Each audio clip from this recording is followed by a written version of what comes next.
লাল আর ধূসর মাটির উপরে সবুজ শ্যামল, দু চোখ ভরে দেখার মতো আর দু হাত ভরে নেবার মতো শান্ত বনভূমি, অবারিত ফসলের মাঠ নিয়ে গঠিত টাঙ্গাইল জেলার সখীপুর উপজেলা।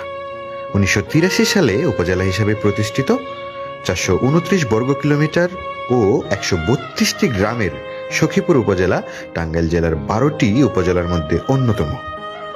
বর্তমানে উপজেলাটিতে একটি পৌরসভা ও 10টি ইউনিয়ন রয়েছে। সখীপুর থানা গঠিত হয় স্বাধীনতার পর 1976 সালে। সখীপুর নামকরণ কবে, কোথায়, কিভাবে হয়েছে তা সঠিকভাবে জানা যায়নি।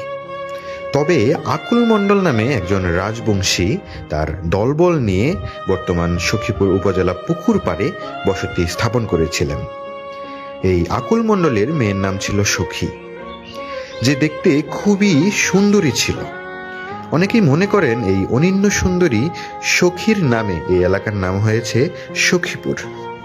নাম নিয়ে বিভিন্ন মতামত থাকলেও এই এলাকার সৌন্দর্য নিয়ে কোনো দ্বিমত নেই। শাল গজারি সহ নানাবিধ গাছের ছায়া সুনিবিড়, পাখির কলকাকলিতে মুগ্ধ এই সখীপুর যেন সৌন্দর্যের এক অপূর্ব লীলাভূমি। মুক্তিযুদ্ধের সময় এই সখীপুরের দুর্গম বনাঞ্চলে বঙ্গবীর কাদের সিদ্দিকী গড়ে তুলেছিলেন দেশের একমাত্র বেসামরিক ব্রিগেড কাদেরিয়া বাহিনী। এই বাহিনীর জন্ম, সংগঠিত হওয়া এবং সদর দপ্তর ছিল এই সখীপুরে। বহেরাতুল বাজারের পাশে এই কাদেরিয়া বাহিনীর একটা শপথ স্তম্ভ রয়েছে, যেখানে এই বাহিনীর লোকজন বাংলাদেশকে স্বাধীন করার শপথ নিত। এছাড়া পাশেই লাঙ্গুলিয়া গ্রাম ছিল মুক্তিযোদ্ধাদের অন্যতম এক ঘাঁটি। সখীপুর উপজেলার ঐতিহাসিক ঘটনা আর বিখ্যাত মানুষদের গল্প আমার এই ছোট্ট ভিডিওতে বলে শেষ হবে না। দেখার মতো অনেক অনেক অনেক সুন্দর জায়গা রয়েছে এই সখীপুরে।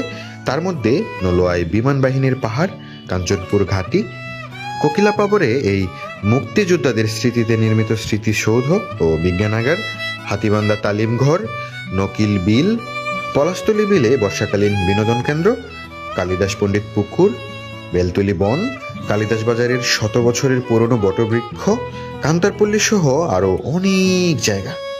সময় পেলে একবার ঘুরে আসুন ঐতিহাসিক বহু স্মৃতি বিজড়িত এই সখীপুর থেকে। রাজধানী ঢাকা থেকে প্রায় 80 কিলোমিটার আর টাঙ্গাইল থেকে প্রায় 35 কিলোমিটার পথ। আশা করি বেশ ভালো লাগবে।